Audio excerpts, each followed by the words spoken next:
The information in this podcast is for educational purposes only. You should consult your doctor, specialist, or physical trainer for advice on your physical wellness goals before you plan to follow any of the suggestions or recommendations in this podcast. Hello. Hola. Marhaba. Welcome to the Astro About Wellness podcast. Join me, Syazana Sani, and the Astro Duo, Asfar Azman, And Azima Azman. your host from New York.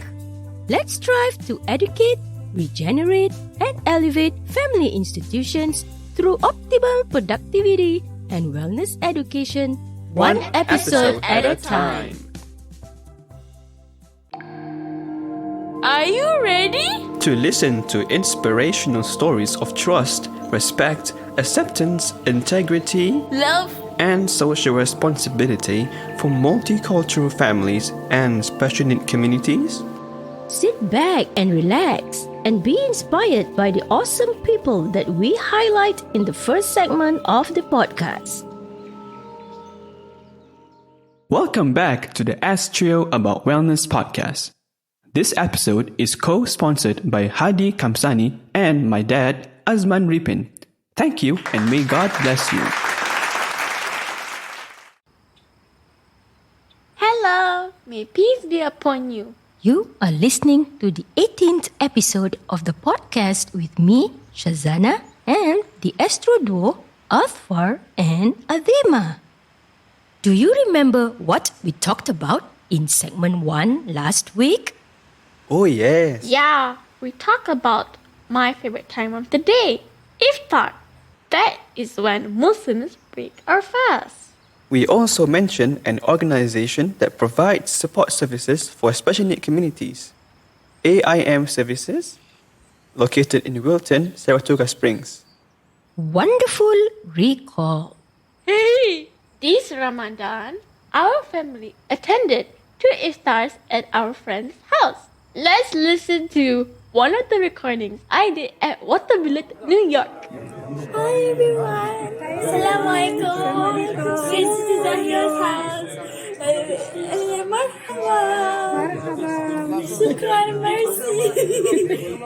How are you doing? Swahili bienvenue. Sorry, giving you. Swahili bienvenue. Guess where we are?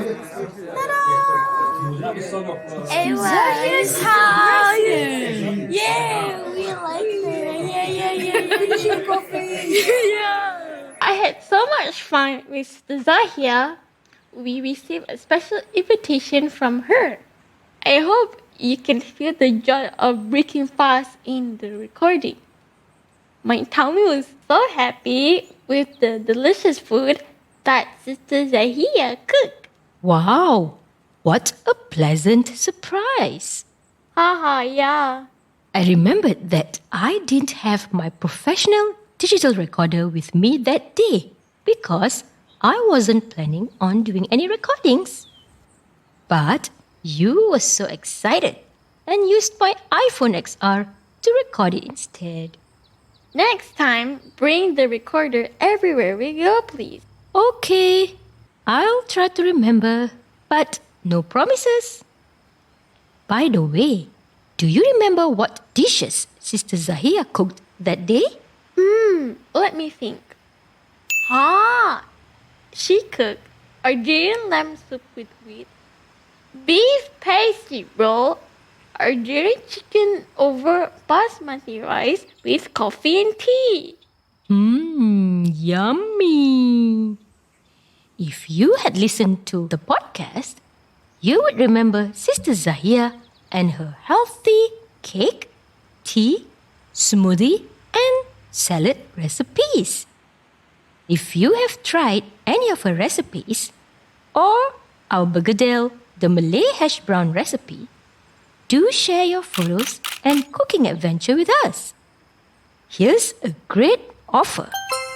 The best entry will win a special online cooking challenge known as Cook-a-Doodle-Doo. This course will feature home chefs like Sister Zahia in July this year. If you enjoyed listening to our podcast, show us your support. Please rate and review us so that more people will subscribe and benefit from the podcast. Now, let's talk about the social responsibility of Muslims in Ramadan. This will be the final episode of the Ramadan series this season. The question for you two is, what do Muslims do in Ramadan other than fasting and praying? Oh yeah, There's more to fasting and praying in Ramadan. plus enjoying food and drinks during iftar. Firstly, fasting and hunger is a great impetus, which is something that promotes the spiritual growth of Muslims. In fact, according to the great Muslim scholar Imam al-Ghazali in his book Reviving the Sciences of Religion, there are 10 virtues of hunger. Let's just highlight 3 of the virtues of hunger that were mentioned in the article entitled The Blessings and Benefits of Hunger by Sheikh Zaid Shakir from the Ramadan Reader, published by Zaytuna College in Berkeley, California. What's the first virtue of hunger? Crushing one's lusts and appetites to achieve mastery over the soul. This is said to be the greatest benefit.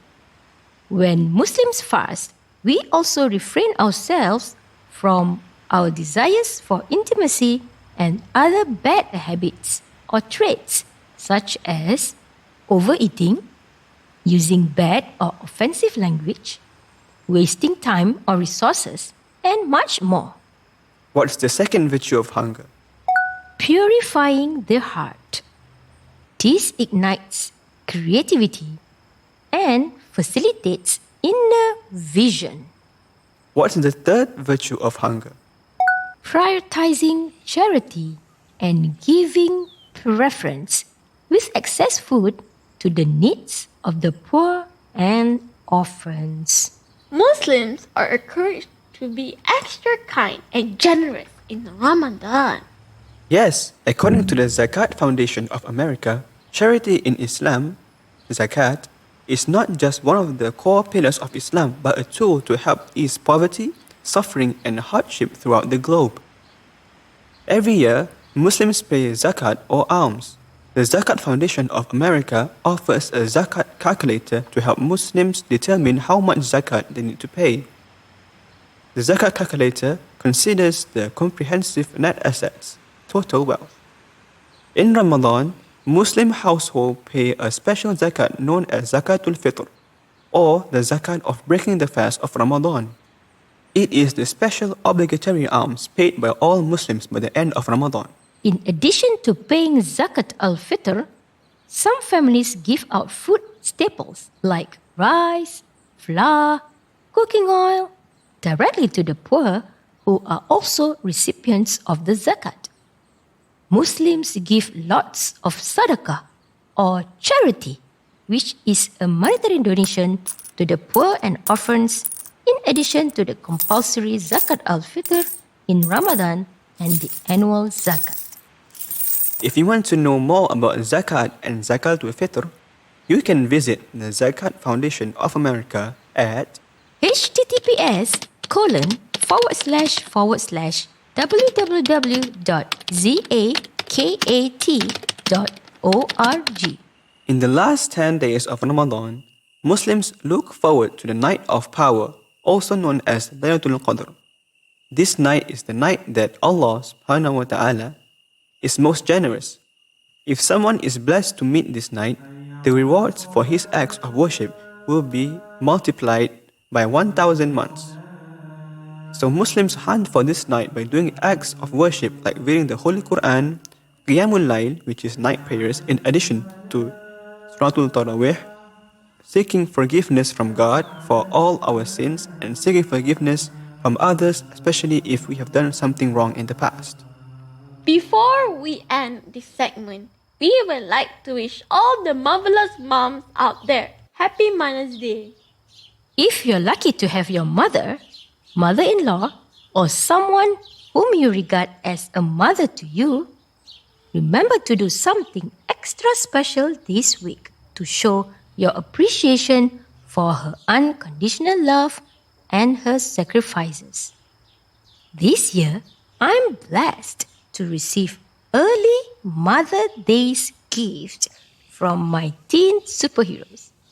Thank you, my darlings, Oswar and Azima. Mwah, mwah, mwah. On behalf of my family, I would like to take this golden opportunity to seek forgiveness from all our supporters for any mistakes that we might have made in the past. We would like to wish all Muslims Eid Mubarak.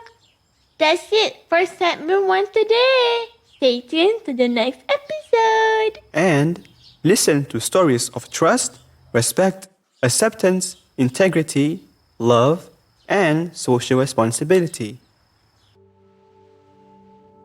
Coming up next, In the second segment of the podcast, we'll learn about productivity and the 9 dimensions of wellness: physical, emotional, environmental, spiritual, social, intellectual, mental, occupational, and financial wellness. So we can survive and thrive in this unpredictable world. We are back to talk about occupational and intellectual wellness in segment 2 this week. do you still want to be a professional football player or engineer? Oh no! After taking the International Baccalaureate course, I discovered that I like psychology a lot. I like to help people achieve their health and wellness goals. I've been thinking about pre-med, which is short for pre-medicine courses in college, but I want to specialize in neurology, which is about the human brain, and psychology, which is about human behavior. I hope you will make the right career choices. Whatever you choose as your career, remember to make the intention that your career is an act of worship to Allah, the Almighty God. Okay, inshallah, if God wills it. Last week, we promised that our special guest, author and architect Ivy Ngeow, will answer another question on our show today. Now it's time to welcome our special guest, Ivy Ngeow. Welcome back to the SJO About Wellness podcast. Thank you. What is a typical day like as an architect and an author? A typical day has to consist of both architecture, which is the day job, and writing, which is the dream job. Oh, so you have 2 jobs, a day job and a dream job. I learned something new. So to live the dream, I usually wake up at 5:30 or 6:30 if I'm being lazy or tired. I try to write for an hour to an hour and a half until the children wake up. I find that that's the optimum time. I don't think I can do more than 2 hours. And then I make them breakfast and take them to school. I usually try to exercise 3 times a week minimum for about 10 to 20 minutes.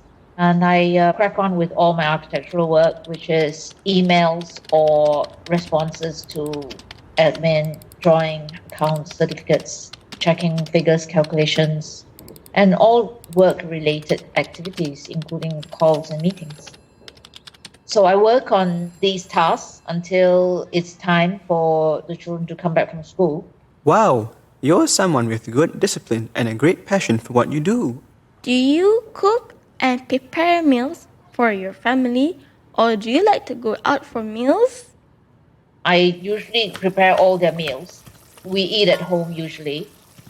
Once dinner's over, I try to revisit what I've done, and if anything that needs rewriting has to be rewritten. I usually can't work on anything new in terms of writing in the evenings. Do you watch TV? I don't really watch any TV in the evenings because the time that I have before bedtime is really important for me to catch up with reading. Oh, so you read a lot just like my mom. Yeah, reading is good exercise for the brain and mind. You can read a variety of resources: books, magazines, newspapers, research articles or journals, blog posts, even transcripts of all the episodes in this podcast. For Muslims, one of the best ways to boost your brain power and memory is to read, understand, and memorize the Holy Quran. So, let's continue to learn the Quran in the blessed month of Ramadan and beyond.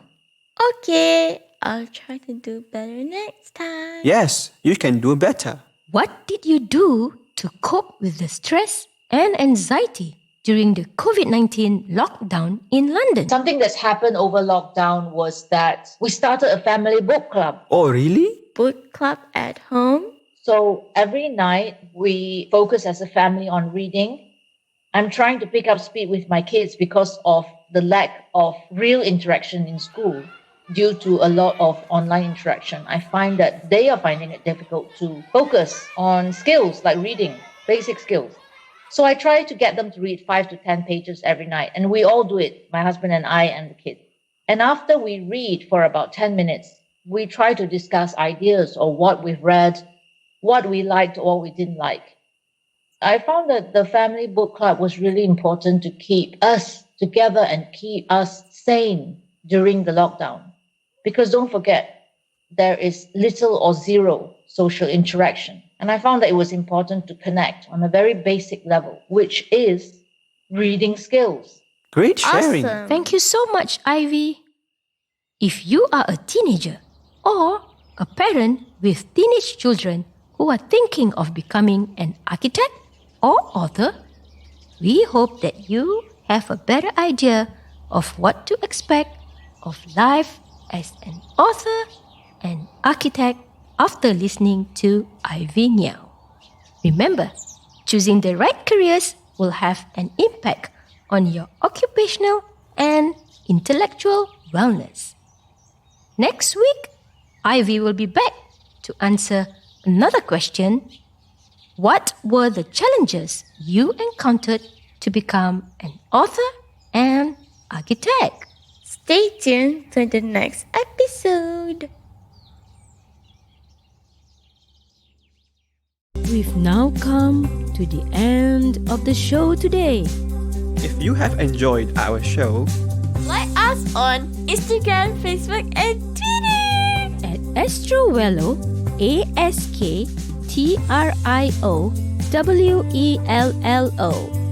send us your feedback. To Syazana at astrowello.com. Visit our website at astrowello.com and subscribe to Astro About Wellness Podcast. Woohoo!